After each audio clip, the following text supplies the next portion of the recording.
Hello mga kakirat! Gusto ko lang pong i-share sa inyo kung ano ang panggamot ko kapag nagugutom ako sa gabi. So, ito na nga. Ito talaga ang paborito ko. Pero, syempre, wag naman po lagi-lagi.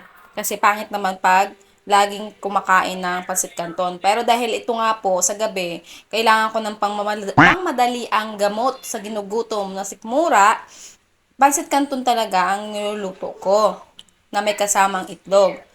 Ang ginawa ko po ngayon ay ang ginawa ko po ngayon ay pinaka-shortcut na kasi actually hindi ko talaga sinasabay ang itlog sa pagluluto ng pancit canton. Eh dahil nga sa nagugutom na ako at anong oras na kasi mga 12 po ako kumakain, 12 midnight.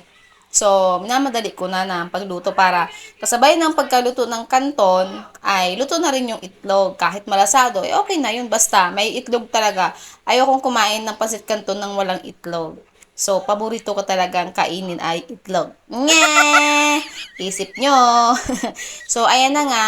Pag nandito po yung asawa ko at hindi po siya duty, ginagawa ko, ini-invite ko siyang kumain. Alam niya kasi yung point na kapag hindi ako kumain, ay hindi rin ako makakatulog. Kaya sasama siya.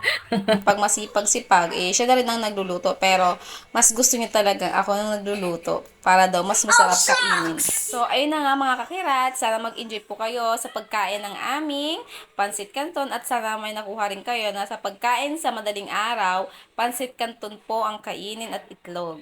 Hindi po kung ano-ano ang kinakain. Palambing naman kakirat. Pwede naman po patapos ng ad sa dulo. Thank you!